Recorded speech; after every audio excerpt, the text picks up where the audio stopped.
Hello, ẹ̀yin èèyàn, ẹ kú ọjọ́ mẹ́ta. Welcome to Gold Rush Blogspot. A kí yín káàbọ̀, a kí onílé, a kí àlejò, a kí ọkùnrin, a kí obìnrin, a kí gbogbo yín ẹ káàbọ̀. Àdẹ̀kú òtútù wa ní UK yìí, á bá gbogbo wa lára mu láṣẹ Ìdùmarè.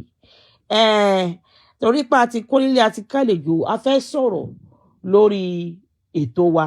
Ẹ dẹ̀ mọ̀ pé gbogbo nǹkan táwa bá ṣe lórí ètò wa, ẹ mọ̀ pé unbiased content làwa máa stream. Àwọn ò kì í fi igbá kan bọ̀kan nínú. Bọ́rọ̀ bá ṣe rí la ṣe máa sọ. A kì í gbè sẹ́yìn ìka kan torí pé kí ni àgbà ni wá. Ó yá, ẹ máa bá mi ká lọ ẹ̀yin èèyàn, ẹ kú ọjọ́ mẹ́ta. Bí mo ṣe sọ mo lórí péjì a máa wá dáadáa torí pé kí ni messages ti pọ̀ jù pé gbàwo lẹ máa tún wá balẹ̀ máa bá wa sọ̀rọ̀ ìṣítí. Àti dé lọ́dún 2024 yìí, ọdún náà ọdún ayọ̀ ló máa jẹ́ fún gbogbo wa. Ó yá, ẹ máa bá wa ká lọ. Lákọ̀ọ́kọ́ àṣebọ Ọlọ́run Olódùmarè torí pé òun ló dá gbogbo wa. Ló dá ayé, ló dá ọ̀run, ló dá òkè, ló dá ilẹ̀. Àkọ́kọ́ ṣebẹ Olódùmarè ká tó máa lọ sínú ọ̀rọ̀ wa. Wọ́n ní Yorùbá bọ̀ wọ́n sọ̀rọ̀ kan. Wọ́n lọ́mọ ọmọ ẹni ò ní ṣèdí bẹ̀bẹ̀rẹ̀ ká fi sídìí ọgbẹ́ lómi. Bẹ́ẹ̀ náà dẹ̀ ni wípé tọ́mọ ẹni bá ṣe nǹkan tí ò dáta bá ba wí. Àbá wí nímọ̀ wọ́n ní tá bá fọwọ́ ọ̀tún bọ́mọ wí àṣìṣe sí kí ni àtúfọwọ́ òsì àtúfìfà mọ́ra. Ẹ máa bá mi ká lọ. Ẹ máa wò pé àṣàmọ̀ màmá Gold Rush Blogspot yìí kí ni ìtumọ̀ àṣàmọ̀ tẹ́ ń pa kò yé wa. Ẹ máa bá mi ká lọ, ẹ bá mi fìkàlẹ̀ sí. Bẹ́ẹ̀ dẹ̀ ṣe ń wọlé yẹn ẹ máa rántí wa nínú stars náà kẹ́ máa bá wa ká lọ. So àwa lè máa mú oríṣiríṣi nǹkan wá fún yín lórí ìkànnì. Ẹ ṣé mo dúpẹ́ pé ẹ bá wa ká lọ lórí ìkànnì. Àkọ́kọ́ dọ́ọ̀dọ̀ ọmọ Adéyínká káàbọ̀, ṣe dáadáa ló dé. Kúrìn ajá tó lọ sílé ẹkùn tó bọ̀ ni. Ẹ jẹ́ ká kí pókú oríire ipò Kúrìn ó káàbọ̀. Bẹ́ẹ̀ yàn ṣe mọ̀ lórí péjì pé abiyamọ ni wá lórí péjì yìí. Ní bó tiẹ̀ jẹ́ pé ìgbà tó jáde tó ká rárá tó ká jèrò tó kọ́rọ̀ gùn léèlà àwọn ò látọ̀ kan bó tiẹ̀ jẹ́ pé àbízì. A gbìyànjú ìwọ̀njú tó yẹ ká ṣe bí abiyamọ torí ẹni tó sọ̀rọ̀ bí mo ṣe máa ń sọ mọ́. Àwa náà mọ̀yàn ẹni tó dẹ̀ ń sọ̀rọ̀ ẹni tó ní fọ̀n tó lè kánná náà ni tó jẹ́ pé àjọpawọ́pọ̀ pé kí ọmọ yìí kó lè jáde. Wọ́n ní òwe ojúlàgbà ń yá àgbà ò kì í yánu. Èmi ń dúró wípé kí atẹ́gùn fẹ́ sílẹ̀ ká tó sọ̀rọ̀ lórí ọ̀rọ̀ tó wà ńlẹ̀. Ọ̀rọ̀ tó jẹ́ wípé kò sẹ́nì kankan tó ṣàlàyé ẹ̀ bó ṣe yẹ kó ṣàlàyé. Ẹ dẹ̀ mọ̀ pé lórí péjì wa a máa ń ṣàlàyé ọ̀rọ̀ bó bá ṣe jẹ́. Nígbà tọ́rọ̀ dọ́ọ̀dọ̀ ṣẹlẹ̀ tó dèrò ilé ńlá tẹ́ ń pè ní alágbọ̀n. Abakẹ́dùn bó tiẹ̀ jẹ́ wípé wọ́n máa ń ní kámá is a beach.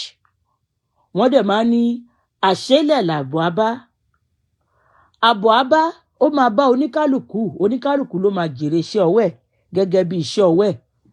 Kò sí ọ̀nà àbáyọ kankan tẹ́nì kankan lè gbégbà. Tó bá jẹ́ dáadáa la mọ̀ ọ́ ṣe ẹ̀jẹ̀ á máa ṣe. Tó bá dẹ̀ jẹ́ pé dàkejì náà la mọ̀ ọ́ ṣe láyé ẹ̀jẹ̀ ká máa ṣe. Àtórè àtìkà ikán ọmọ àní gbé méjèèjì ló lẹ́san tiẹ̀. Ẹ̀san lè má dé lénìí, ó lè má dé láàárọ̀, ó lè jẹ́ lórí ọmọ lẹ́san máa dé, ó lè jẹ́ àárín ọjọ́ lẹ́san máa dé, ó dẹ̀ lè jọjọ́ alẹ́ fẹ́lòmí lẹ́san máa dé. Ẹ̀san ò kì í yá kíákíá. So gbogbo ohunkóhun tẹ́lẹ̀ ẹ̀dá bá ṣe láyé ó ń dájú ẹ̀ pamọ́ ni, ó ń dájú ẹ̀ fúnra ẹ̀, ó ń dájú ẹ̀ fọ́mọ ọmọ, ó ń dájú ẹ̀ fún ìran ẹ̀, ó dẹ̀ tún dájú ẹ̀ fún ọjọ́ iwájú.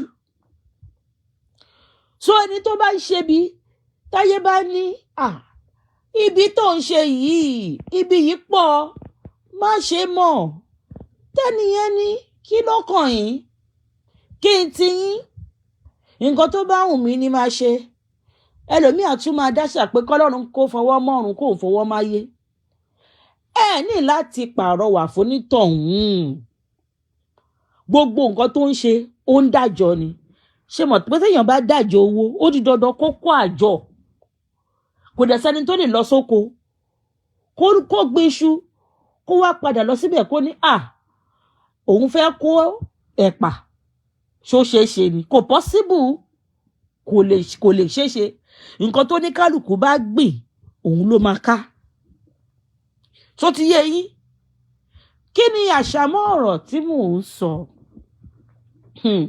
dọ́dọ̀ àwa ń dúró torí pé kí nígbà tó wà ní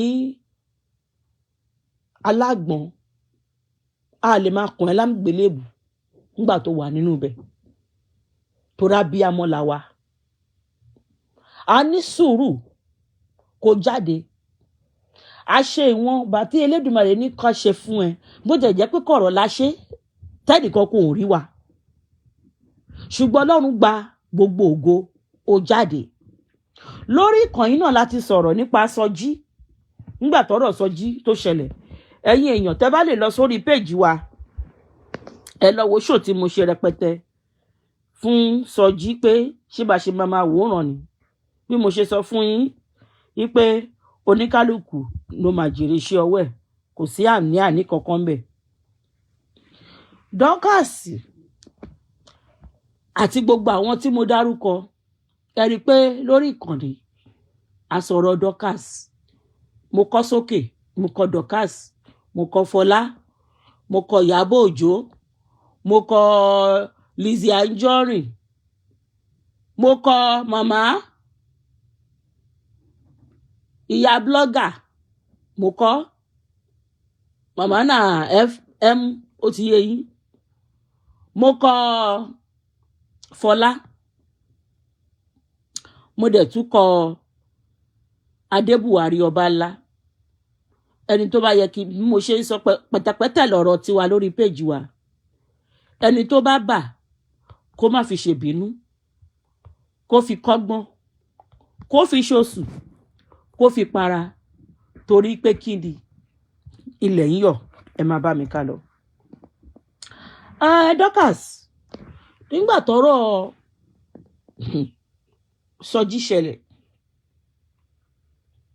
tẹ́lẹ̀ mo ṣe máa sọ pọ́rọ̀ Yorùbá yoyoyo bí iná Yorùbá yoyoyo bí omi òkun Yorùbá fẹ̀fẹ̀fẹ̀fẹ̀fẹ̀ àyè gbá ọ̀nà gbá àwọn àṣemáṣe kan wà tó ṣe tó pọ̀ rẹpẹtẹ Yorùbá dẹ̀ nínú ogún ọdún ó máa ń gbóná fiti a tún máa gbóná lẹ́lẹ́lẹ́lẹ́lẹ́ àwọn kan wà ní orí Facebook tó jẹ́ wípé wọ́n láwọn Odo Nation mo lè sọ pé púpọ̀ nínú wọn ò mọ nǹkan tó ṣẹlẹ̀ láti ìbẹ̀rẹ̀ ìmí inú wọn wọ́n ń gbọ́ hearsay here and there ìmí inú wọn ó kàn náà wo nǹkan díẹ̀díẹ̀ lórí YouTube pé ṣóòótọ́ ni nǹkan yìí ṣàbírọ́ ni ṣóòrọ́ ló ń pa ọmọdé yìí ò lè ṣe bẹ́ẹ̀ bóyá ìgbà tó ṣe bóyá wọ́n tọ́ ni ṣe rí lórí ìkan Gold Rush Blogspot lẹ máa ti gbọ́ òótọ́ ọ̀rọ̀ nípa Fracas torí àwọn ò sí lẹ́yìn ẹnì kankan lákọ̀ọ́kọ́ ẹjọ́ máa bá mi farabalẹ̀ torí chaati yóò máa gùn díẹ̀ so ẹni tó bá fẹ́ jẹun ẹjọ́ ẹ bá wa jẹun ẹni tó bá fẹ́ momi ẹ momi ẹ bá mi fìdí jókòó kẹ máa bá mi ká lọ.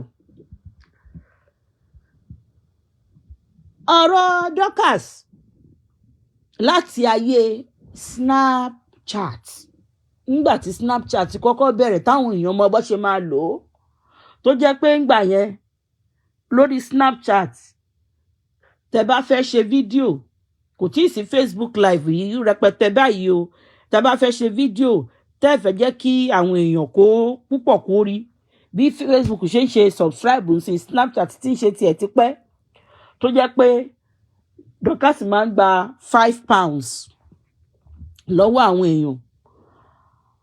A máa sọ pé òun mú àwọn obìnrin tó ń ṣàgbèrè ojú ara wọn ó wà lọ́wọ́ òun, ẹni tó bá fẹ́ wò ó.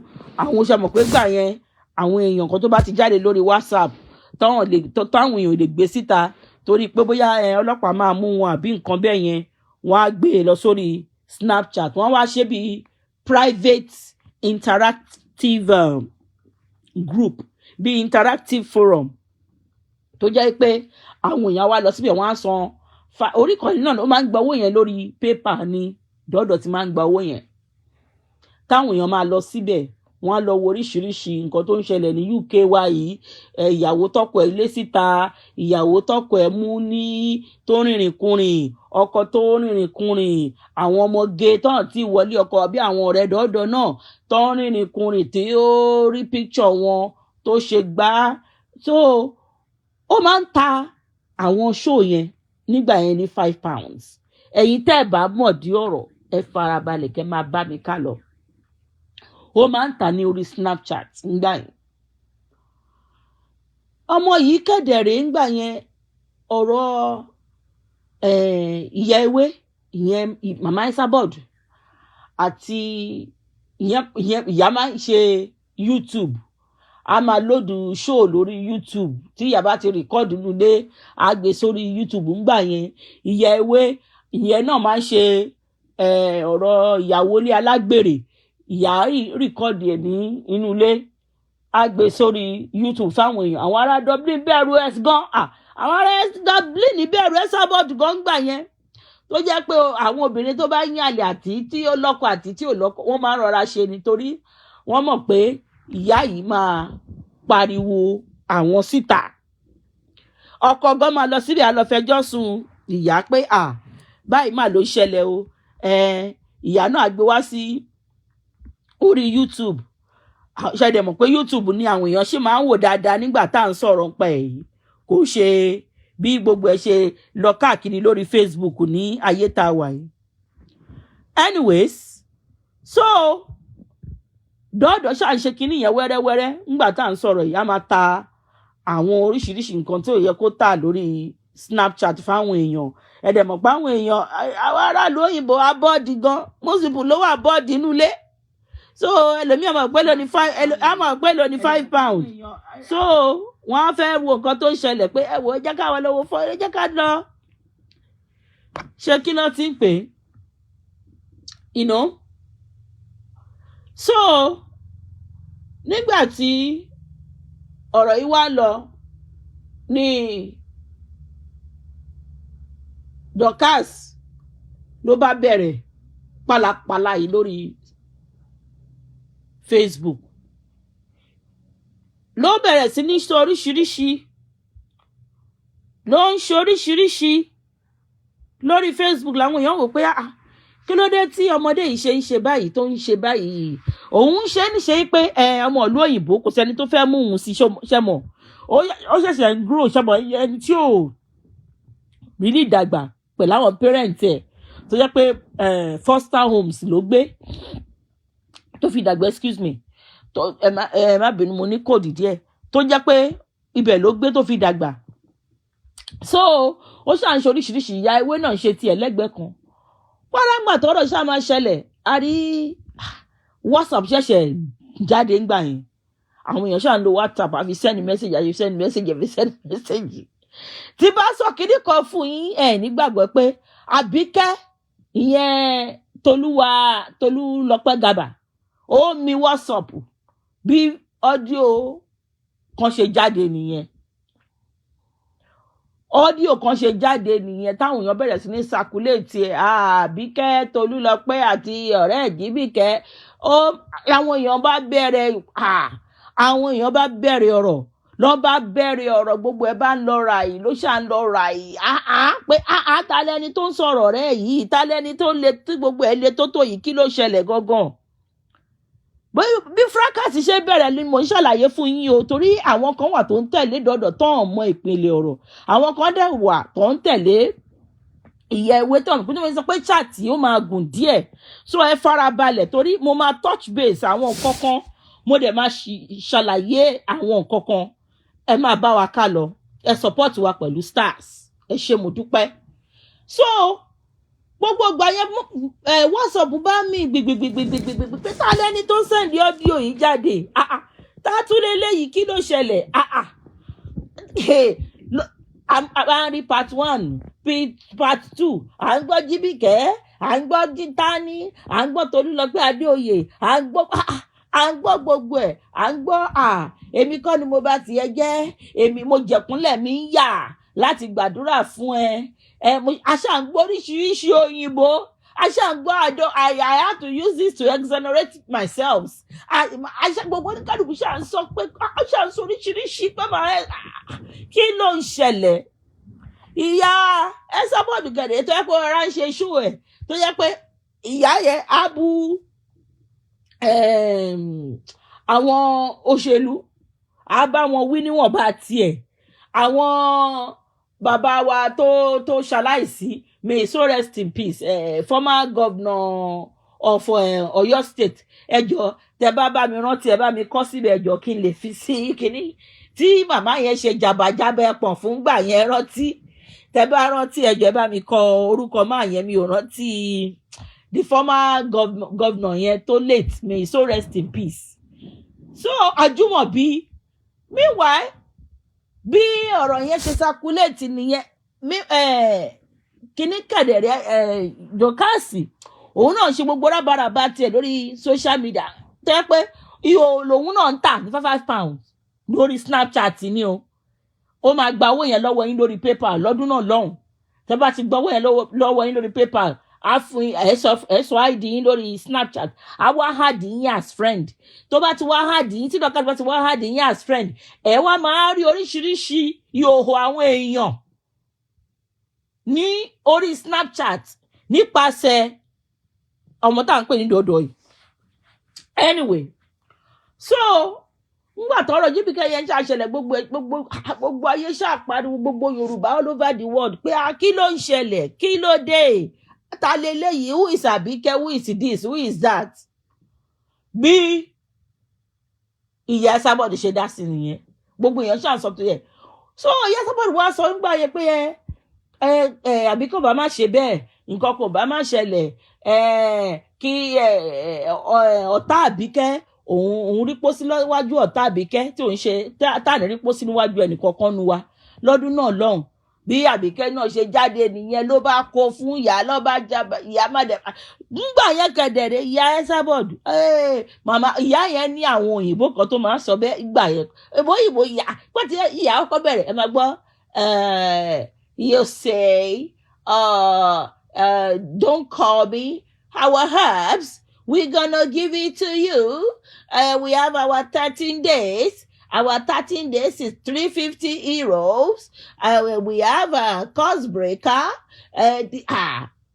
màmá ìyá ẹ máa gbé àmà gbàgà lórí everybody láyé àwọn èké aize láyé gbogbo àwọn yẹn tó yẹ pé wọ́n jọ bẹ̀rẹ̀ ńgbà yẹn ni tí a máa jáde tó máa ẹni tí bá ìyá Esabod ó ti rọ̀ sí ìgbà yẹn báyìí ẹni tí bá ti fò jáde àti kò tiẹ̀ títí kan tó jẹ́ monetization báyìí ńgbà yẹn ká má fọ̀rọ̀ lẹ̀ sọ̀rọ̀ ṣá ńgbà tó ṣàyàsá ní Dorcas ó ṣàtàsí àgẹ̀rẹ̀ títí ó ṣàtàsí àgẹ̀rẹ̀ sọ́tọ̀ ìyá Esabod gbà yẹn tó jẹ́ pé ìyá Esabod kò jẹ́ káwọn èèyàn lọ church mọ́ gbà yẹn tó ní church is a scam tẹ́ pé àwọn èèyàn tó lọ church gan every Sunday gan wọn lọ church wọ́n á fẹ́ wo Sunday chat ìyá pẹ̀lú àwọn òyìnbó ìsọnù tí ìyá Esabod máa ń sọ gbà yẹn tó máa ń pa àwọn èèyàn lẹ́rìn so ma cut kini in short because so that èèyàn lè lọ straight to the point more meanwhile Dorcas ti ṣàtàsí àgẹ̀rẹ̀ láti gbé tó ti ń ta oríṣiríṣi ìhòòhò lórí Snapchat ó tàsí àgẹ̀rẹ̀ dọ́dọ̀ ìyá nígbà tó tàsí àgẹ̀rẹ̀ àwọn báńkì adétòrò àwọn yẹn ló ń taṣọ ní Liverpool ní London àwọn yẹn dá sí wọ́n ṣàmúlọ́bẹ̀ ìyá nígbà tó ṣàmúlọ́bẹ̀ ìyá ó ṣàtàsí àgẹ̀rẹ̀ títí ó dọ́dọ̀ àwọn Àbíkẹ́ from there ó bẹ̀rẹ̀ sí ní wọnú ayé team nígbà wọnú ayé team wàhálà ṣàṣẹlẹ̀ ṣáá tó involve Ṣadé Eloquenza, má bínú my dear, the new nurse in town. Ó ṣáà dọ́dọ̀ Ṣadé Eloquenza mọ́ Bukky Jesse mọ́ gbogbo ẹ̀ ṣáà di yam scatter pepper tó di pé Dorcas ṣáà wọnú ayé team. Ó ṣáà bẹ̀rẹ̀ sí ní blọ́ọ̀gì, ó ṣáà ń ṣe show, ó ṣáà ń ṣe oríṣiríṣi. Kí ni mo fẹ́ fàyọ ní pé mo ṣe sọ pé ọmọ tó ṣèdí bẹ̀rẹ̀ àrè fi sídìí ọmọ ẹlòmíì. Kò ṣe pé mo jẹ́ fáànù Dorcas o, I'm not a fan o, mi ò ṣe fáànù ẹ o. Ṣùgbọ́n lórí péjì bí mo ṣe máa ń sọ, àwa bó nǹkan bá ṣe rí làwa ṣe máa sọ. Dọ́dọ̀ ṣàṣemáṣe gan lórí Facebook. So táwọn èèyàn bá ń sọ̀rọ̀ ń pẹ̀ torí ẹ̀yin tẹ́ ẹ̀ mọ̀ tẹ́lẹ̀tẹ́lẹ̀ wípé nǹkan báyìí ló ṣe, tẹ́ máa wà defensive about it, nǹkan kan bẹ́ẹ̀ láṣẹ mo sọ pé mò ń dúró gbà tọmọdé yìí bá máa jáde. Tó bá jáde láti alágbọ̀n, àwa sọ wípé òun náà ti ṣàṣemáṣe lóríṣiríṣi. Ó ṣàṣemáṣe látọ̀dọ̀ Ṣadé Eloquenza, ó ṣàṣemáṣe ń bẹ̀. Ó ṣàṣemáṣe Sọjí, ó ṣàṣemáṣe lọ́dọ̀ Sọjí. Bó jẹ́ pé ogun wọn ló ṣẹra wọn. Fún mi beauty world ò gbẹ̀yìn. Obanla gan ò gbẹ̀yìn. Gbogbo wọn pátápátá ló ṣẹra wọn. Tá bá ní pé tó bá sọ pé ta ni kán kó lọ sálágbọ̀n, gbogbo àwọn tó ń ṣe fracas pátápátá ní kán lọ tì mọ́ lágbọ̀n. No exception no. Kò sí exception ẹyọ kan tó gbọ́dọ̀ fi sílẹ̀. Gbogbo wọn pátápátá ló yẹ kán lọ tì mọ́ alágbọ̀n.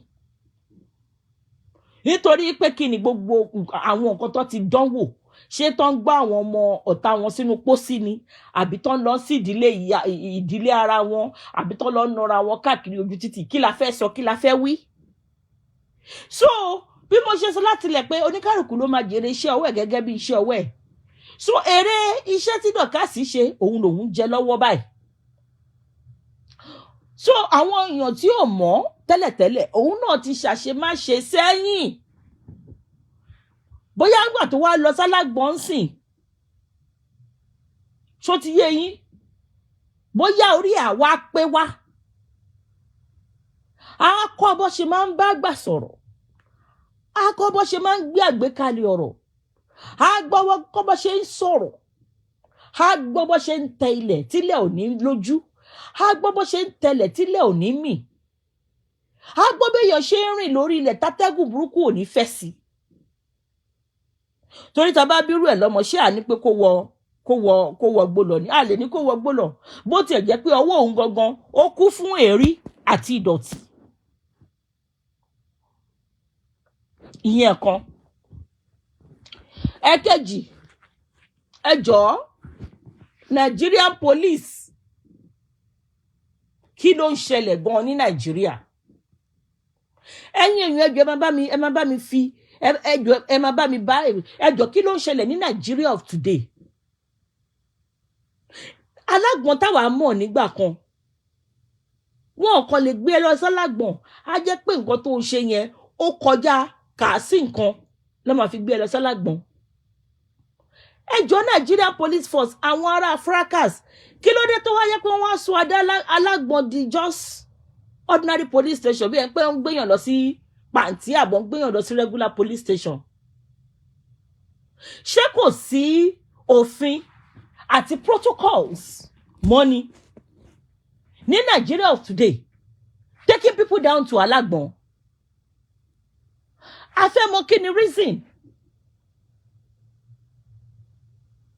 Because kí ló ń ṣẹlẹ̀ lórí Fracas gangan? Ẹ ṣàlàyé fún mi kẹ́jẹ́ kí n gbọ́. Ṣé à ń fọ́kọ ẹni, à fọ́kọ ẹni, akọ́kọ́, àkọ́kọ́, mo fẹ́ mọ́, mi ò fẹ́ mọ́? Ó ṣe wá di wàhálà tí kò ṣe pé bóyá ẹ pa ọkọ ara yín, àbí ẹ gúnra yín, àbí ẹnìkan ṣèṣe, àbí ẹnìkan ṣe nǹkan tó tóbi. Kí ló wá dé tó wá ń tira yín mọ́ alágbọ̀n? Nigerian Police Force ní Nàìjíríà, ẹjọ́ kí ló ṣẹlẹ̀ gangan náà tẹ́ ló ń gbéyàn tẹ́kọ̀ ń ti àwọn èèyàn mọ́ alágbọ̀n anyhow? No, kí ni reason? So téèyàn bá ti lówó ní Nigeria of today nsìn kò lẹ́nu ọ̀rọ̀. Tó o bá ti lówó ní Nigeria of today nsìn o ò lè gbé nǹkan ṣe. Tó o bá ti lówó ní Nigeria of today nsìn ìyá máa jẹ ọ̀tá àyàn gbé. Kódà tó o bá lówó Nigeria of today ẹ̀ṣẹ̀ tó o mọ̀dí gan wàá ṣẹ̀ wọ́n á gbé ẹ wọlé. Mo ti sọ̀rọ̀ Dorcas pé èrè ẹ̀ṣẹ̀ yẹn òun ló ń jẹ. Ó dẹ̀ máa da kó jáwọ́.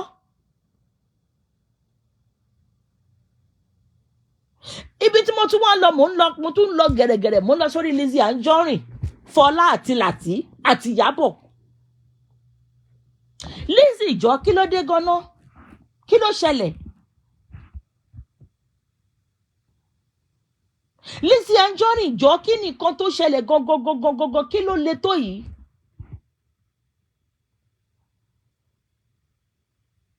Fola kí ló ṣẹlẹ̀ gangan kí ló le tó yìí?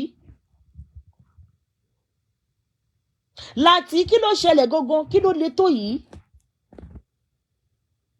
Gbogbo ọ̀rọ̀ tí gbogbo yín fà yìí ṣé mo pé lórí péjì wa òótọ́ ọ̀rọ̀ làwa máa bá yín sọ ẹgbọ́n ẹgbà àníyé sọ àwọn òdẹ̀ wa níwà lẹ́yìn ẹnì kankan bọ́rọ̀ bá ṣe rí la ṣe máa sọ. Bọ́rọ̀ bá ṣe rí òun la ṣe máa sọ. Ẹ jọ̀ọ́ kí ló dé tó jẹ́ pé ìjà oníjà ń di tẹni lórí Facebook náà? Fola, Lizzy àti Lateef Lawal kí ló ṣẹlẹ̀ gangan náà? Ṣé bí ọ̀rọ̀ tó ń ṣẹlẹ̀ yìí ọ̀rọ̀ family issues ni? Àwọn tó wá ń bá yín dá sọ̀rọ̀ yìí láti ọdún yẹn jọ ṣé ọ̀rọ̀ náà rí ó níyanjú? Ẹ jẹ́ kí n sọ kinní kan fún yín o ẹ̀yin èèyàn. Tí ọkọ àti ìyàwó tó bá jà kódà kan fira wọn sílẹ̀ àbí kan máa fẹ́ra wọn nulẹ̀. Píparí ìjà ọwọ́ ọkọ àti ìyàwó ló wà o. Tára tá bá dá sí pé ó dẹ̀ parí ìjà ẹ máa bára yín ṣe kinní kan tí ò bá tán nínú ọkọ tí ò tán nínú ìyàwó ìjà ò lè parí o. Gbogbo yín tẹ̀dẹ̀ ń dá sí ọ̀rọ̀ ìdílé yìí ẹ mọ bí tí gbogbo wọn ti ń bọ̀ o. Ẹ mọ bí tí gbogbo wọn dì sí. Kò sẹ́ni tó wà ńbẹ̀ ńgbà tí Lati Lawal tó ń tòsí Fola. Kò sẹ́ni tó wà ńbẹ̀ tó mọ nǹkan tí Lati sọ fún Fola. Gbogbo yín ẹsẹ̀ ni pé Fola sọ báyìí, Lati sọ báyìí, Lizzy sọ báyìí. Kò sẹ́ni tó wà ńbẹ̀ ńgbà tí Lati tó lọ tòsí Lizzy. Tó ní Lizzy mo fẹ́ fẹ́ o. Ẹ mọ nǹkan tó jọ sọ. Ẹsẹ̀ ni gbogbo nǹkan tẹ́yìn ń gbọ́. Kò dẹ̀ sẹ́ni tó wà ńbẹ̀ ńgbà tí Lati tó lọ fẹ́ gbogbo àwọn ìyàwó ẹ̀ tó fẹ́ àti ìyá onímọ́mọ́yín àti ìyá ológì. Kò sẹ́ni kankan nù yín tó wà ńbẹ̀. Ẹ jọ̀ọ́ kí nìkan tó wá dé ganan? Kí ló le tó yìí? Ìyàwó ń ti ìyálé mọ́lé. Ìyálé ń gbé ọmọ ìyàwó ṣépè. Ìyàwó ń ṣépè lóríṣiríṣi. Ọkọ náà sọ tiẹ̀ lórí social media jọ lórí kíni ná? Ẹ jọ lórí kíni? Ẹ ti gbàgbé pé bó tiẹ̀ lè wù bí Lati tẹ̀sẹ̀ lè sọ pé gbogbo ọmọ tó bá wà lọ́wọ́ Fola kò ń ṣe tòun. Ìkan àṣà jẹ́ tiẹ̀ nínú gbogbo ẹ̀. Ìkan àṣà jẹ́ ti Lati nínú gbogbo àwọn ọmọ yìí. Lizzy ìwọ lọ̀rọ̀ yìí kàn. Ẹ jọ kí ni nǹkan tó le tó yìí? Tí Fola bá ní òun ò fọkọ mọ́ ó ti sọ lórí ìkànnì nígbà kan ó lóun ò fọkọ mọ́ ó ní kódà òun á sign ìwé láti fi Lati sílẹ̀ fún ẹ. Kí ni purpose of locking her up? Kò tí ì yé mi. Bóyá ẹ̀yin èèyàn bóyá ẹ lè ṣàlàyé ẹ̀ fún mi. Kí ni ìdí tí wọ́n Lizzy fi ti Fola mọ́lé? No, bóyá kò yé mi. Fola kọ́ ló ń sọ̀rọ̀.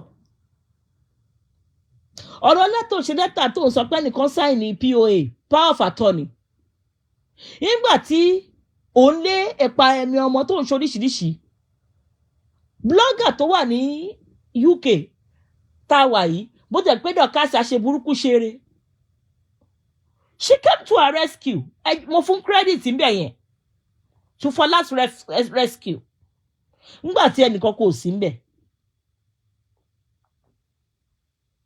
Ṣé o máa wá máa yọ ẹ̀ṣẹ̀ ẹni tó bá gbèjà àyàn lára ẹni tí ò ṣẹ̀ ní torí kò tí ì yé mi. Ẹ tẹ jẹ́jẹ́ ilẹ̀ ń yọ. Gbogbo bẹ ṣe ń fà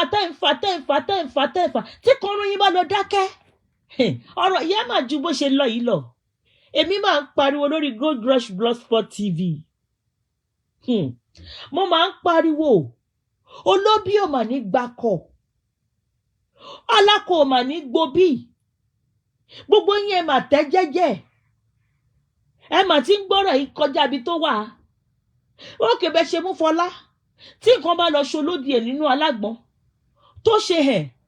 Lizzy, Nàìjíríà mà ní fojú wù ẹ́. Wọ́n mà ní fi ẹ́ lẹ̀. Ìwọ kẹ̀dẹ̀rẹ́ àdírẹ́sì ibi tó ti ń tajà. Ìta ló wà. Apá Làtígò mà ní kà. Ọ̀rọ̀ sí tí lè máa bẹ́ẹ̀ sọ gẹ́gẹ́ bí abiyamọ.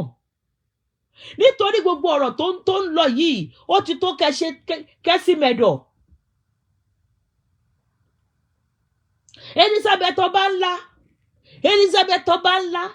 Elizabeth Obanla mélòó mo pẹ̀lú ẹ̀ta máa mo pè ẹ́. Ṣé torí pé o fẹ́ fi Lizzy tajà? Torí àmọ́ bó ṣe ń tajà ẹ tẹ́lẹ̀tẹ́lẹ̀ tí kò rí lì sí àwọn èèyàn tó ń patronize ẹ. Tó máa kékékékékéké lé agbọ́gun ti kúyọ̀ tó ló wà. Tó jẹ́ pé gbogbo ẹ̀ dry. Ìgbà tó bẹ̀rẹ̀ sí ní bá Lizzy ṣe. Lóye ìbẹ̀ sí ní tajà tó sọ Lizzy Anjorin di goddaughter ọ̀sán gan. Ọmọ ẹ tó ti sọnù tó òbí. Tó sọ di goddaughter ọ̀sán gan. Ṣó lè bí Lizzy lọ́mọ Elizabeth Obanla? Tí wàá máa ranjú wọn ṣé ọmọ Adéṣẹ́ wàá máa ṣe báyìí lórí Facebook?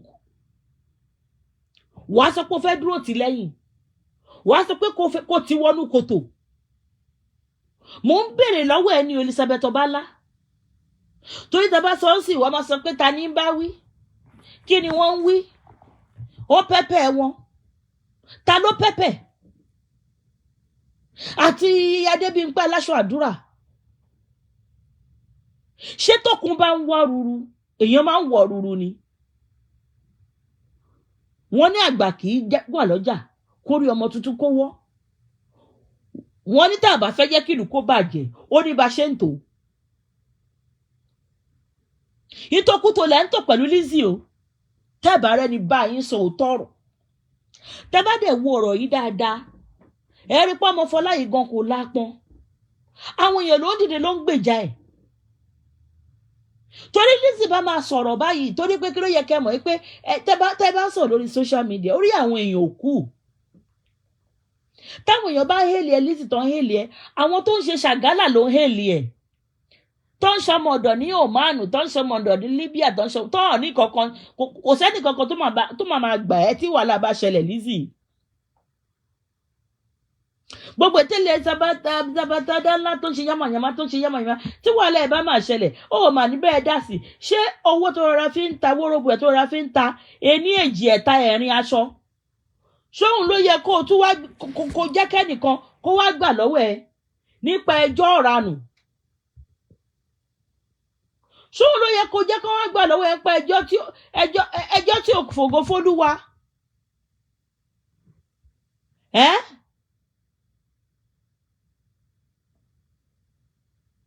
Because kò make sense yo. Tó bá rẹ̀ ní bẹ́ẹ̀ sọ, àwa máa bẹ́ẹ̀ sọ. Àdẹ́sọ̀ èyí tó ń bá jẹ́ òótọ́ ọ̀rọ̀ kó lè mọ̀. Because nígbà tí Elizabeth Obanla bá bọ́ta, ọmọ òun ni Lizzy, goddaughter òun, máa lù máa jó lọ mọ̀ òun ẹ̀yìn ẹ̀ torí pé wọ́n fẹ́ tajà Elizabeth Obanla, ó fẹ́ ta glasses, ó fẹ́ ta panda. Ó ṣòṣèlú títí APC kò gbé ẹ́. Kódà ọmọ ẹ̀gan wọn ò fi há sí post kankan ká tó wá sọ bí ọkọ. That's the reason why I always tell people, get education. When you are educated, you can break barriers, you can move mountains. You can do all things. Tó bá jẹ́ pé òwe educated ní gbogbo ariwo tó ń pa yìí kò ní pa. Torí mi mọ̀ kí ni ṣó ti Lizzy pa ni Obanla. Stop ṣe bẹ́ẹ̀ ṣó ti pa ni. Tí Iyabo Òjó bá dìde. Ẹ̀bú Iyabo Òjó ṣé kankan wà láyé tó yífù gan tá bá ní pé ká sọ òkò pé ta ni ò dẹ́ṣẹ̀ rí ṣé ní kankan wà láyé yìí tí ò dẹ́ṣẹ̀ rí ni tẹ́ ń sọ pé Iyabo Òjó ṣe gbá Iyabo ṣe ó ṣàwò ọlọ́mọge ni Iyabo nǹkan tó bá wù ló lè fara ẹ̀ ṣe nǹkan tó dẹ̀ wù wọ Lizzy náà ni wọn náà fara ẹ̀ ṣe kó tó jàjà pàdé láti sókè làwọn àfàtà àfàtàn tẹ́fẹ́ sọ̀rọ̀ ayé dọ́lọ́hún gbogbo ìtẹ́fà tẹ́nìkan bá lọ ṣe ẹ̀ẹ́nu gbogbo yín abánidẹ ò mà ní báyìí débẹ̀ gbogbo àwọn tó ń sọ pé hail this hail that máa jó lọ mọ̀ ń wẹ̀ yẹn lórí social media wọn ò mà ní báyìí dá sí i ẹ dẹ̀ mọ̀ pé ìyá ewé àti dọ̀ọ̀dọ̀ ó níbi tọ́jọ́ dì í sí lórí ọ̀rọ̀ péjì ò ṣe péjì ìyá rẹ̀ ti sọ fún yín pé òun ò lè gbé péjì sílẹ̀ àwa mọ̀ ní tilẹ̀ ń tòótọ́ pé dọ̀ọ̀dọ̀ threat ló jẹ́ fún ìyá ewé one way or the other ẹ jẹ́ ká sòótọ́ ọ̀rọ̀ fúnra wa nídìí pé à ń sọ̀rọ̀ nídìí pé à ń kóyàn jọ àmọ́ gbogbo nǹkan tá a bá ní láyè jẹ́ ká lò ó síbi tó dáa. Iyabo mo kí ẹ kú iṣẹ́ ò ní sọmọnu o okú àtúnṣe Fola náà kẹ̀dẹ̀rẹ́ ó kú ti ẹlẹ́gbẹ́ kan gbogbo ẹ̀yin tẹ́ ń pariwo kó wá ṣe DNA kó ṣe DNA ẹ̀yin náà kó gbogbo ọmọ yín síta kẹ́lọ́ ṣe DNA nínú ilé káwo ta ló máa pass ta ló máa fail ta ló máa ní 99.9 ta ló máa ní 92 ta ló máa ní 70. So bí DNA wá jẹ́ mọ́mọ́ yín tó bá lọ Fola bá lóun ṣe DNA ẹ̀dẹ̀ fi sílẹ̀ tí pálí èèyàn fi ń ṣe DNA ni ó lóun ti bí abíára ìwọ láti wọn ò pé kó wá sọ child support àbí kó wá sanwó ọmọ wá pé UK bí tó wà tá wà bíbà yìí ni wà á ti máa sanwó àwọn ọmọ yẹn ó jẹ́ tiẹ̀ kò jẹ́ tiẹ̀ in as much tá àwọn ọmọ yẹn ti jọ bẹ́ẹ̀ gbé for some time ó ti dà àwọn ọmọ yẹn automatically ń lo òyìnbó ni kò sí nǹkan tó kó òyìnbó pẹ̀lú gbogbo pàǹtí DNA ọ̀ṣọ́ DNA kankan tó bá ti fẹ́ tó ti bá yàwó ẹ̀ gbé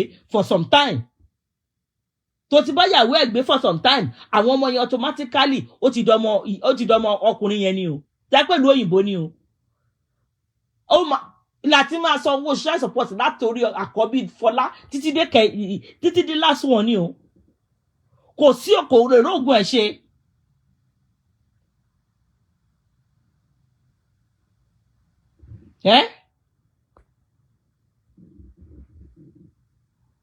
Nítorí pé wàhálà yìí dẹ̀ ti wá ń pọ̀ jù wàhálà yìí ti ń pọ̀ jù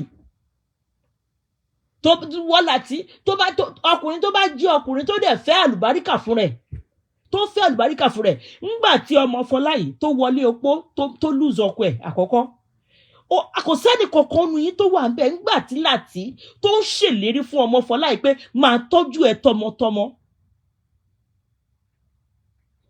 Ọlọ́run má jẹ́ ká rógun poverty ẹ má jẹ́ ká rógun poverty ebi ló ní láti dọ́dọ̀ Lizzy ajá tó bá dẹ̀ wọlé ẹkùn ní dandan kó fẹ́ jẹ̀wẹ̀ nígbà tó ṣèlérí fọmọbìnrin yìí Lizzy ò sí mbẹ̀ Fọlá gan máa ń sọ ńgbà tẹ́tẹ́ ìgan bá bẹ̀rẹ̀ ọ̀rọ̀ yìí tẹ́ bá wo ọ̀rọ̀ yìí láti lẹ̀ Fọlá ní tí láti bá ń bá Lizzy gan sọ̀rọ̀ gan pàápàá gbogbo báyìí fẹ́ ṣe gan òun máa ń gbọ́ láti máa ń fún Fọlá ní feedback. So intention láti gan sí Lizzy gan yìí tí Lizzy sọ pé ẹ láti ra mọ́tò kan fún un lọ́dún kan ó ra pàtí kan fún un lọ́dún kan story ní gbogbo yẹn ìgbà tó ra gbogbo yẹn fún ẹ kò gbé ẹ sílé àsìyàwó náà àwọn tó hùn tó mọ̀ pé ẹnu wọn máa ká òun ló gbé sílé ńgbà yẹn ìwọ náà dẹ̀ wá jókòó kó ronú ara ẹ̀ Àìṣà ipe kí ni kókó ìjà tó tiẹ̀ ń jà yìí gan-an.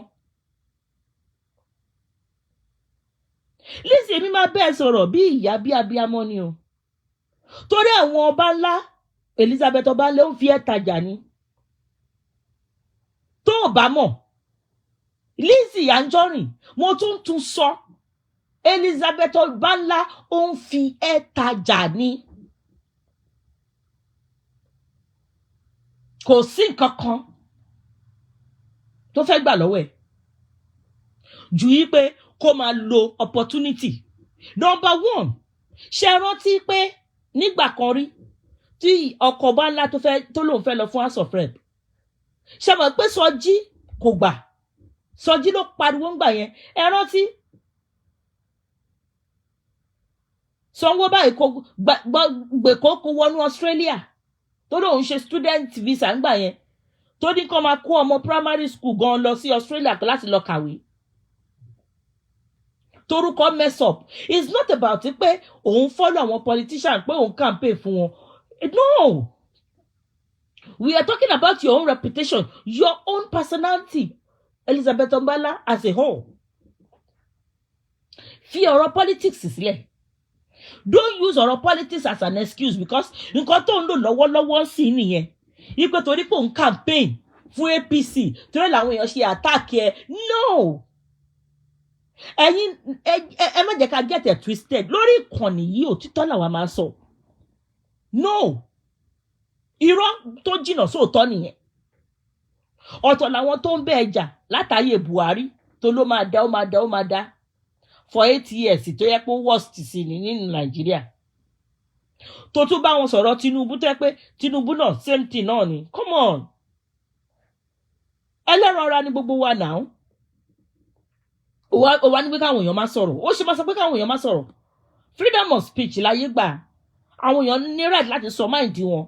Ṣáni tí ò tí jẹun àárọ̀ tó fẹ́ sọ kàkà tó sọ pé ó fẹ́ jẹ tọ̀sán àbí talẹ́. Àbẹ́ni tó jẹun lálẹ́ àná tó jẹ́ pé the next oúnjẹ tó máa jẹ ní Nàìjíríà oúnjẹ alẹ́ àbò oúnjẹ ọ̀sán ọ̀la. Ṣíyàn ló fẹ́ sọ̀rọ̀ dáadáa pa ẹ̀ ni. Ìwọ kẹ̀dẹ̀dẹ̀ bó ṣe wà bẹ́ẹ̀ yẹn òun pa owó lójoojúmọ́. Tó bá ti tan live chat wàá máa sọ pé Lizzy wàá gbé Lizzy síta kí ni wọ́n ń wí custom ṣe bẹ́ẹ̀ custom ṣe kíní kan ṣé bí pàwọ́rí ni Obanla ẹbí ọ̀pá ẹ̀rì náà ó ń jẹun 3 square meal kódà ó ń jẹun ẹ̀mẹ́rin ṣòro tí obìnrin tó ń tẹran ọ̀gbẹ́ lẹ́gbẹ̀ẹ́ tó máa tún gbé wá sí live chat tó máa lóun jẹran ọ̀gbẹ́ àtẹ̀kọ́ ó ti gbàgbé bóyá ìyá ṣeun àbí ìyá kíní kan. So wọ́n ní káwọn ọmọ Nàìjíríà máa sọ̀rọ̀ wọ́n máa sọ̀rọ̀ náà kọ́kọ́ dákẹ́. So ọ̀rọ̀ tó ń sọ kò ní kankan ṣe pẹ̀lú wàhálà tó ọgàn fúnra rẹ̀ fà lórí Facebook tẹ́lẹ̀tẹ́lẹ̀. Nǹkan tó mi máa sọ ni pé ṣẹ́wọ́ lẹ́yìn Lizzy bẹ́ẹ̀ náà ló sọ pé ó lọ sí Bangladesh pé Bangladesh ló ti ń bọ̀ ṣé ó mú Lizzy ó mú lọ bá àwọn top politician l'Abuja àbí kẹ́ lè ráàpù ọ̀rọ̀. Ok, tẹ bá ṣe gàdà tẹ mú Fola tán tì mọ́lé ṣé ọmọ Fola kọ́kọ́ wá sílé Obanla kó máa tọ́jú àbí? Mo ń béèrè lọ́wọ́ ẹni Obanla Lizzy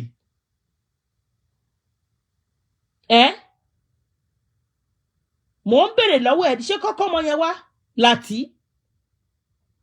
láti Obanla ìyẹn Elizabeth Obanla náà ló ń jẹ́ láti o kò ń ṣe láti ọkọ Lizzy mo ń sọ báyìí o. Ṣé kọ́kọ́ mọ Fola wá sílé ẹ̀ kó máa fún wọn lóúnjẹ kó máa tọ́jú wọn kó rán wọn lọ sí school kó raṣọ sí wọn lọ́rùn.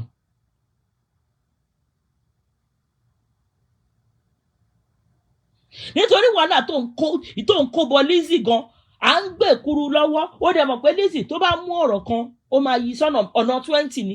Àwọn tó dẹ̀ wà lórí social media ṣé wọ́n gọ̀ ni wọ́n gọ́ wọ́n á wá wù ẹ́ most people ló máa yín mú inú comment section ẹ máa ṣe táwọn èèyàn ti máa sọ̀rọ̀ nígbà tó bá sún wọn pé irọ́ ọ̀fàbù wo ló tún gbélé yìí Lizzy àfàbù ńlá wo ló tún jù lẹ̀ yìí Lizzy. So Lizzy èmi máa rọ̀ ẹ́ gẹ́gẹ́ bí abiyamọ má jẹ́ káwọn ọmọbìnrin yìí tí ẹ̀ ń tìkùtì ṣé o ní jẹ́ kí n sọ kinní kan fún ẹ láyé yìí ó lè já gbogbo ìjà ẹ̀ tán o bẹ́ẹ̀ náà dẹ̀ ní Fọlá ò lè já gbogbo ẹja ẹ̀ tán Ọlọ́run nìkan ló gbéni níjà kẹ́rù kò bo níjà má jẹ́ kí n tàn ẹ́ Lizzy Ọlọ́run nìkan ni ọba tó ń gbéni níjà kẹ́rù kó bo níjà. Tẹ́lẹ̀ yìí bá sọ̀rọ̀ wàá dìde wàá fún lésì. Ẹ jọ èèyàn mélòó ló fẹ́ fún lésì ní gbogbo àgbáyé?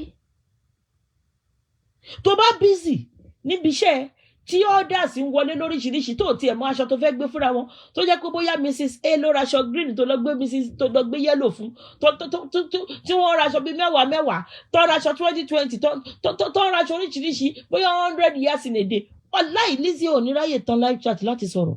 I am telling you.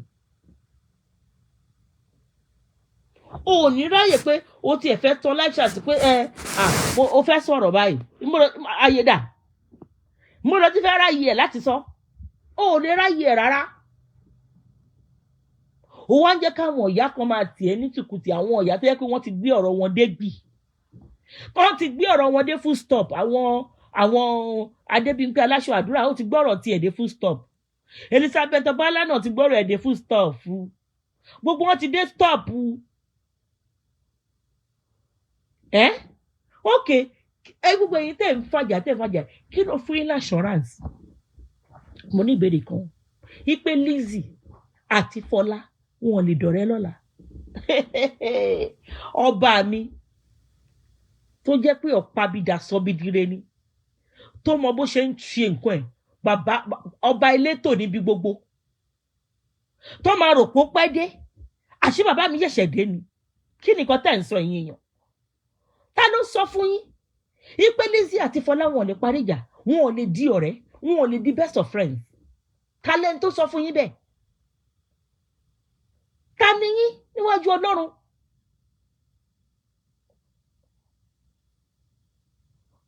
Bó tẹ̀ ẹ́ pé Lizzy ó sọ pé òun ti ń gba monetization, ó lè lo monetization láti máa fi tajà ẹ́. Fi Fola sílẹ̀ kó máa bá tiẹ̀ lọ. Lizzy fi ilẹ̀ kó máa bá tiẹ̀ lọ. Jẹ́ ó máa bá tiẹ̀ lọ. Kò sí nǹkan tó fẹ́ gbà nínú wàhálà yìí. Ó ti nílé tiẹ̀, ó ti ní plaza tó ti ń tajà, oògùn mọ́tò àsìkò tó ń wẹ̀, ó bímọ, ó ń bá wọn bímọ láyé, ó bá wọn bímọ. Ọkọ náà ọ̀dọ̀ ẹ lọkọ wà. Ìwọ gógó ló yẹ kó máa ṣe pepper dem gang pẹ̀lú ọkọ. Ìwọ gógó ló yẹ kó máa jáde kó máa ní nice time pẹ̀lú ọkọ. Ìwọ ó rí bí kíní ṣe ń ṣe ni. Mercy Aigbe lọ́kọ́ṣẹ́ lọ́wọ́ Mercy Aigbe Lizzy Anjorin. Báwo ó rí bó ṣe drag Lizzy Anjorin tó. Bó ṣe drag Mercy Aigbe tó. Tàdúrà kí má sọ nǹkan mí fọmọ lọ́mọ ní ọdún tuntun. Jọ kí ni Mercy ṣe? Ó fi àwọn crowd yẹn, ó lò wọ́n láti promote business ẹ̀. Nǹkan tó ń pè ní entrepreneur nìyẹn. Kò ṣe pé ká máa gun caterpillar, ká máa bọ́lẹ̀, ká máa lago ìgbàlà, ká máa pariwo, ká máa ní mèmí ni mò ń talẹ̀ bí o. No, that's not the way to do it. Ìwọ kọ́ ló máa sọ fáwọn èèyàn pé òun ṣiṣẹ́. Sórí ìbùkún Olúwa ní mú nílà láì fi làálàá kún. Àwọn kan wà wọ́n ṣiṣẹ́ wọ́n lówó, bó wọ́n ṣiṣẹ́ wọ́n lówó. Iṣẹ́ kọ́ lówó gbogbo ìgbà Lizzy Anjorin tó bá rẹ̀ ní sọ fún ẹ. Iṣẹ́ kọ́ lówó gbogbo ìgbà. Jọ sọ fún mi, ṣé gbogbo àwọn tó wá bú Mercy Aigbe ní gbogbo àgbáyé, jọ ṣé gbogbo wọn ló máa wá tan ring light fún, ló máa bájà, ló máa gbé ṣépè, ló máa padìyẹ lé lórí ni? Jọ ibo ni Mercy Aigbe ti ráyè gbogbo pálapàla yẹn? Ìwọ lọkọ wà lọ́dọ̀ ẹ̀, ìwọ ni Láti wà lọ́dọ̀ ẹ̀. Ìwọ ló yẹ kó máa ṣe skit pẹ̀lú Láti, kó máa ṣe oríṣiríṣi pẹ̀lú ẹ̀, kó máa fi tajà. Nítorí nǹkan tó jú wá lójú rí, Láti fẹ́ wá gbá ẹni. Ìwọ náà kẹ̀dẹ̀rẹ̀ ó jẹ́wọ́ ọmọ Badagry fún oṣó mọ́lẹ̀. Èmi ò rí nǹkan tó rọ̀ǹgì pẹ̀lú ẹ̀. Nǹkan tó jẹ lóyo. Kò kàn mí nǹkan tó bá wùn ẹ́. Ọṣẹ tó bá wùn ẹ́ ni kò fi Láti gún. Kò kàn mí. Lórí ìkànnì ò tọrọ làwa máa ń sọ, bá ṣe máa ń sọ, àwo ò ní fi gbákanbọ̀kan nínú. Àmọ́ ìpè kò wá máa lépa Fola, yọ̀ǹda Fola kó máa lọ pẹ̀lú ṣẹ̀dá ẹ̀. Okay, ẹni kan bá yín dájọ́ kí gọ́sìdì fẹ́ bá yín dájọ́, kí federal government bá yín dájọ́ ẹ̀ ń pè wọ́n. Ẹ jọ̀ọ́, ṣé ọ̀rọ̀ Èkó kò tí ì tóbi tó ọ̀rọ̀ ẹ̀yin ló máa yọnu sí ọ̀rọ̀ tẹ́lẹ̀ yanjú nínú ilé kò tí ì dojú ẹ ni mò ń sọ fún ẹ Lizzy Aisha má jẹ́ káyé tiẹ̀ pa ṣé orí tó ṣe ń fa lọ tó ń fa lọ tó ń fa lọ tó ń fa lọ tó ń fa lọ tó ń fa bọ̀ yìí tí Fọlá tí olódì ẹ̀ bá lọ ṣe ẹ̀mọ́ ẹ lọ́wọ́ Lizzy ìgbà yẹn ló máa mọ̀ pé àwọn Elizabeth Obanla àti gbogbo àwọn tó ń tẹ̀lé ẹ àti Adébímpé aláṣọ àdúrà àtàwọn ọmọ tó ń ṣe ṣàgálà ìgbà yẹn ló máa mọ̀ wípé kò sí èèyàn lára Yorùbá Lizzy leave the stage now when the ovation is loud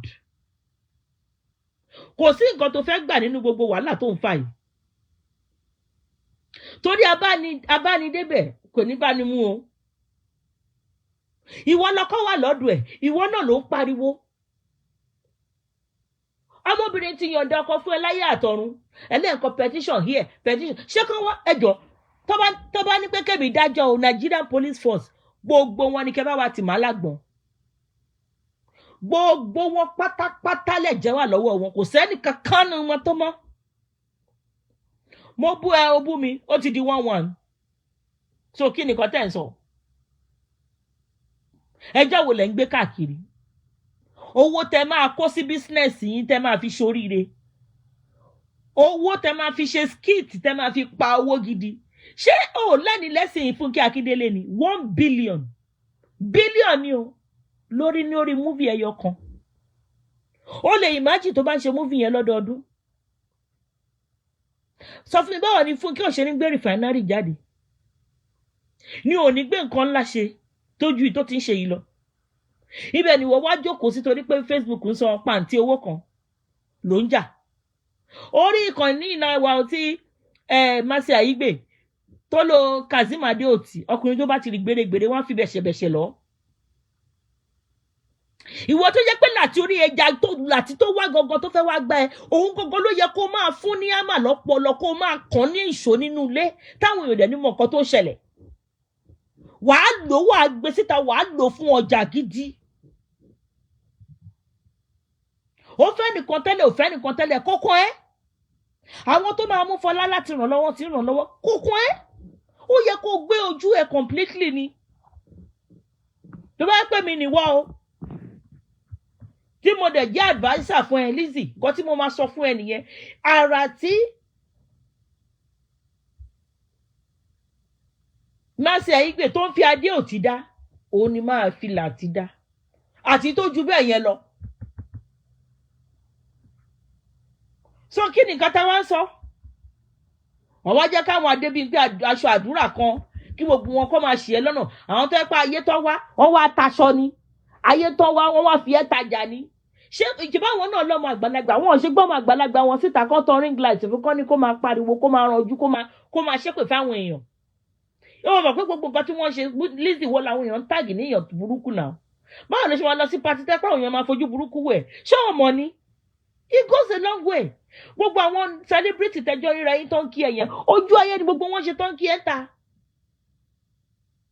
tí gbogbo wọn bá padà wọlé ó ní nǹkan tí gbogbo wọn sọ mo mọ celebrity kan mi ní fi bò máa forúkọ bò láṣìírí very well known celebrity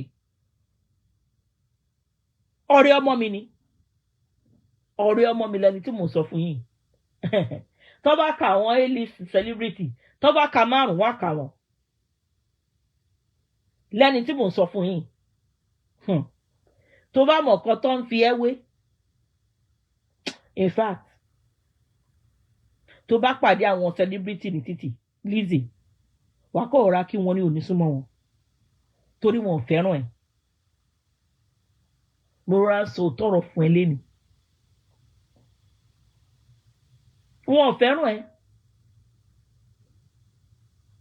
gbogbo yín lẹ́sẹ̀ ìyẹ́wé kan ṣẹ̀ gbogbo yín lẹ ti búra yín lẹ ti ṣoríṣiríṣi pẹ̀lú ra yín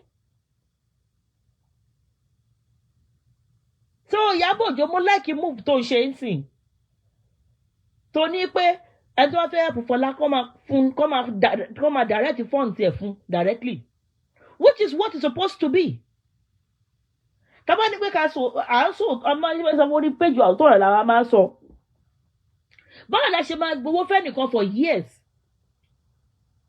No, for years. The only time tó jẹ́ kó wà visible ní owó tó ń gbà ní last year. Èyí tó ti gbà ní previous year. What happened to the funds? Fola, ìwọ náà jókòó kó rorí ẹ. Fola jókòó kó o ṣe ọmọdé Fola. Bẹ́ẹ̀ ṣe máa lo slang nínú ayé. Fola, o kì í ṣe ọmọdé nínú ayé. O ń ṣe ọmọ kékeré nínú ayé. O mọ nǹkan tó fẹ́, o dẹ̀ mọ nǹkan tí o fẹ́. Ta ló sọ pé Lizzy àti Fola gan wọn lè dọ̀rẹ́? Wọ́n lè dọ̀rẹ́. Wọ́n lè rí consent. Tí wọ́n bá dọ̀rẹ́ mọ́ ní gbogbo àwọn irú ìwọ Elizabeth Obanla. Fola ń ta bra. O lọ gbé gbá ẹ̀. Tọ́ba máa sọ́tọ̀ wà níwọ̀n ló kọ́kọ́ tà lọ́dún 1917-08. Ọmọ yẹn ń ta glasses, o lọ gbé gbá ẹ̀. Ó ń ta báàgì, o lọ gbé gbá ẹ̀. Why are you doing that? Ṣebí wọ́n náà bímọ obìnrin. Kò síbi kankan tí Fola gbàṣẹ́ náà. Tá bá ní pé ká ru ọ̀rọ̀ yìí. Elizabeth Obanla. Fola ò ṣẹ́ níbi kankan. Níbi kankan kò fi gbàṣẹ́. Ìmú ọmọ ló yẹ kó mú. Tó bá lè dá sọ̀rọ̀ má dákun. Nígbà tó mú Lizzy lọ sí Bangladesh, Abuja of Nigeria. Ṣó mú lọ rí Mr. President ni. Ipe gbogbo ọ̀rọ̀ tó bá ti gbé wá o. Ẹ̀yin ni kẹ́ máa win. Ọlọ́run ò sí ń di alábòsí. Bí mo ṣe sọ, mo ní gbogbo yín pátá lẹ́lẹ́ṣẹ̀. Gbogbo yín ló yẹ kó lọ sálágbọ̀n. Gbogbo yín. Àti Elizabeth Obanla o, àti Lati o, àti gbogbo yín o. Gbogbo yín pátápátá. Àti Fola o, àti ìyá ewé o. Gbogbo yín pátápátá ló yẹ kó rù wọnú alágbọ̀n. Torí gbogbo yín pátápátá ló ṣẹ̀. Kò sí one single person tí ó ṣẹ̀ lórí Facebook Fracas. Kí lẹ̀ ń sọ? Ẹ wá ní tá bá ní pé kí n da Nigerian police o pé ẹjọ́ ta ló yẹ kó wọnú alágbọ̀n. Torí alágbọ̀n táwa mọ̀ tẹ́lẹ̀ ibi tẹ́ kó tó bá gbọ́ báyìí ayé á ṣe gàràgàrà ẹ̀mí àmì títí pé alágbọ̀n alágbọ̀n báwo ibi táwọn notorious wà alágbọ̀n yẹn lẹ wá sọ di toothpick ẹ̀yin Facebook Fracas personnel la máa pè yín o ẹ̀yin Facebook Fracas personnel ẹ̀yin alágbọ̀n yẹn lẹ wá sọ di pàǹtí Nigeria Police Force Sanwó-Olú ṣó máa lajú sílẹ̀ káwọn kan kọ́ bá correctional facilities mọ́ ẹ lọ́wọ́ kọ́ bá jẹ́ mọ́ ẹ lọ́wọ́. Torí àmọ̀ pé àwọn criminal ló máa ń gbé lọ sálágbọ̀n tó bá ní pé kọ́ta ni kọ́ gbé lọ sálágbọ̀n gbogbo yín pátá ló máa rò lọ sálágbọ̀n látòkè yín délẹ̀. Dọ̀kásì o Àlùjọ o Lizzy o Elizabeth Obanla o Adébuhari o ìyàwó Ẹ̀sàbọ̀dù o ẹ̀pàgbọ́ yìí mi ká o gbogbo yín pátápátá mọ̀mí anamáyàwá o Bísí Wẹ̀lẹ́ntì o gbogbo yín pátápátá Àbíkẹ́ o Tolúwadì Dẹ́bì o Sọ́jí ni o Kàkẹ́tẹ̀ tọ́kùṣò ni o gbogbo yín pátápátá Just Blog gbogbo yín kìíní kan Kúdí gbogbo yín pátápátá báyìí alágbọ̀n straight ló yẹ kó lọ jù yín sí gbogbo yín pátápátá ló yẹ kọ́kọ́ tì mọ́ alágùn torí gbogbo yín pátápátá lẹ́lẹ́ṣẹ̀ kò sí sẹ́ǹtì ní gbogbo yín so ẹ má waste the government resources for nonsense and stupid things gbogbo oníkálukú yín dẹ̀ ló máa kéré iṣẹ́ o àti tó ṣe kà ní kọ̀rọ̀ àti tó ṣe ní gbangba but àwa tí wọ́n bẹ̀ sọ̀rọ̀ gẹ́gẹ́ bí abo ẹmọ Lizzy Láti ló yẹ kí wọ́n máa lò bí orí bí wọ́n ṣe Lizzy jókòó wo Fúnkẹ́ Akíndélé wo time tọ́lọ́run gbàdúrà ẹ̀ tó bíbejì ṣó mọ̀ pé bọ̀bọ̀ tó wá fẹ́ kí lorúkọ bọ̀bọ̀ ṣe jẹ́jẹ́ skills àbí kí lẹ̀ ń pè ó yà lò fi build career ẹ̀ torí ọkùnrin tí ò bá ti níṣẹ́ gidi lọ tí ò bá ti ní focus ó jẹ́ pé ẹ fẹ́ máa live ọ̀nà àwọn obìnrin nǹkan tó máa ń lò yín fún nìyẹn ngbà tó lò tó ti wọgbó ó dẹ̀ Fúnkẹ́ dẹ̀ climb on that ladder má sí àyígbè ngbà tá a dé òtí tó rí gbẹ̀rẹ̀gbẹ̀rẹ̀gbẹ̀rẹ̀ tó ní pé torí pé ìyàwó kan wá sí Nàìjíríà kò wá jókòó sí Nàìjíríà torí ẹ̀ ló ń ṣe fẹ́ mẹ́sì ẹjọ́ ṣé yẹn jẹ́ explanation gidi ṣé bẹ́ẹ̀ yẹn ni èèyàn ṣe relocate láti lo òyìnbó wá sí Nàìjíríà wá jókòó with no plans or anything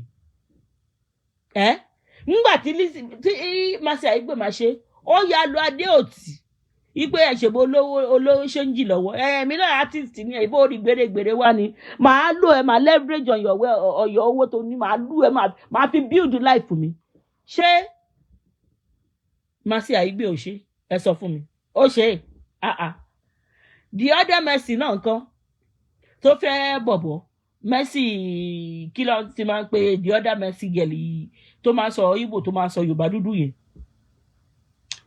ìgbà tí ọkọ tìyẹn náà dé nǹkan ìyẹn náà leverage ẹ̀ wọn ò tiẹ̀ ráyè àwọn ìyàwó tó fi sílẹ̀ wọn ò tiẹ̀ sọ kankan pa ìyàwó tó fi sílẹ̀ nǹkan tó yẹ kí wọ́n Lizzy ṣe fún láti nìyẹn torí pé o mọ̀ wípé láti intention ẹ̀ kò pí ọ̀gbà tó wá báyìí ó yẹ kó lórí tó bá bọ́sùn bá fẹ́ gbé gbálẹ̀ lórí kó gbé gbálẹ̀ lórí kó kàn anybody nǹkan tójú ẹ̀ wá lójú rí àwọn ìyàwó tó fi sílẹ̀ kò yẹ kó wá máa bá wọn jà that's what I'm telling you Lizzy to shine your hair ṣe bọ́ bàdákìrì ni ẹ́ wàá mú sọ́dún ẹ̀ ó ti da jẹ́ ẹ̀ tó máa bọ́ wàá máa bọ̀ wàá máa fún jẹ wàá máa fún wọn bọ̀ kò síbi tó ń lọ ṣùgbọ́n iṣẹ́ tó wá ṣe yẹn wàá wá lò nílò omi òjò tó yẹ pé òun kan tó bá táyé wá kò ní sọ pé òun fẹ́ gbẹrù lórí obìnrin wàá dẹ̀ máa bọ́ sí títì lórí social media báwọn èèyàn ṣe máa ń ṣe wàá máa rẹ́rìn wàá máa rẹ́rìn nǹkan tó dẹ̀ ń ṣe fún wà á yẹ kó máa lò láti fi máa polówó ọjà kó máa fi ṣe skit fi máa ṣe oríṣiríṣi nǹkan tẹ̀mí rò pé ó yẹ kí wọ́n Lizzy máa ṣe pẹ̀lú láti nìyẹn.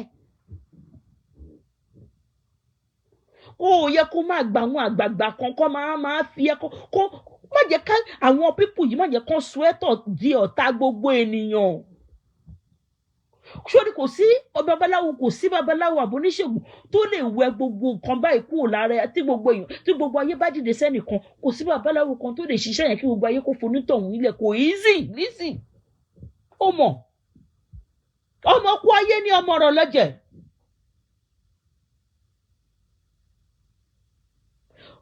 so ṣé èkánná lẹ́yìn Fọlá má jẹ́ káwọn èèyàn yìí tiẹ̀ ti kù sí tó tiẹ̀ tó. ìwọ àti Iyabo colleague ni yẹn lè make up tomorrow èmi mọ̀ pé gbogbo nǹkan tẹ́yìn méjì ń ṣe yẹn ń ṣe skit nítorí pé kí ni ẹ lè make up tomorrow ìjà fẹ́ lèmi rí pé ń jà ìjà fẹ́ ni wà àti Iyabo ń jà kò sí kankan méjì àwọn abánidá má banidébẹ̀ tó ń dá sí tó ń ṣe kìnnìkan kò kàn yín ẹ fi wọ́n sílẹ̀.